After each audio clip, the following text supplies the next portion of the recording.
Ang larawan ng isang bibig na kinakain ng ahas ay isang kapansin-pansing representasyon ng kapangyarihan ng mga salita. Hindi lamang ito isang simpleng imahe. Ito ay isang malalim na simbolo ng mga kahihinatnan ng ating mga pananalita kung paano ang mga ito ay maaaring maging instrumento ng buhay o kamatayan. Ang mga talata mula sa Kawikaan at Mateo na nakapaloob sa larawan ay nagbibigay diin sa responsibilidad nating pangalagaan ang ating mga salita at gamitin ang mga ito ng may karunungan.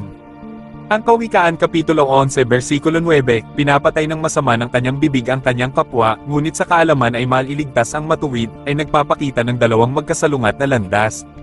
Sa isang banda, mayroong mga taong gumagamit ng kanilang mga salita upang manakit, manira, at pumatay hindi lang sa pisikal na paraan, kundi pati na rin sa emosyonal at espiritual.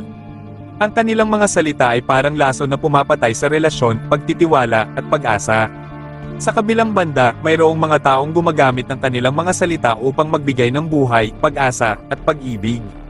Ang kanilang mga salita ay parang gamot na nagpapagaling ng sugat at nagbibigay ng lakas.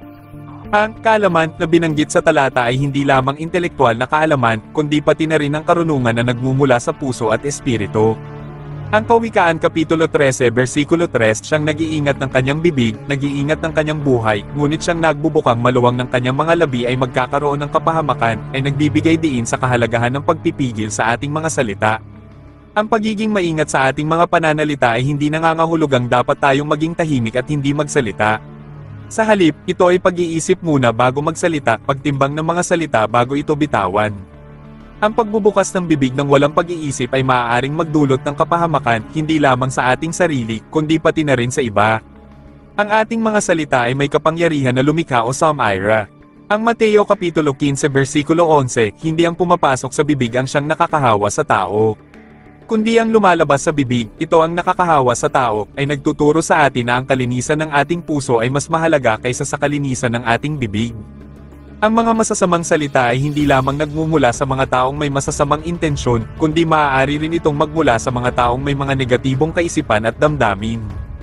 Ang ating mga salita ay refleksyon ng ating panloob na kalagayan. Kung ang ating puso ay puno ng galit, inggit, at puot, ang ating mga salita ay magiging mapangwasak. Ngunit kung ang ating puso ay puno ng pag-ibig, awa, at habag, ang ating mga salita ay magiging nakapagpapagaling. Ang larawan ng ahas na lumalabas sa bibig ay isang malakas na simbolo ng kasamaan at kamatayan. Ang ahas ay madalas na nauugnay sa panlilinlang at pagkawasak. Ang larawan ay nagpapaalala sa atin na ang ating mga salita ay maaaring maging sandata ng kasamaan, na maaaring magdulot ng matinding sakit at pinsala sa iba. Ito ay isang paalala na dapat tayong maging maingat sa ating mga pananalita at gamitin ang mga ito ng may responsibilidad. Sa huli, ang mensahe ng larawan at mga talata ay malinaw, ang ating bibig ay isang pintuan na maaaring magbukas tungo sa buhay o kamatayan. Ang pagpili ay nasa atin. Sa pamamagitan ng pag-iingat sa ating mga salita at paggamit ng mga ito ng may karunungan at pag-ibig, maaari nating maging instrumento ng pag-asa at pagbabago sa mundo.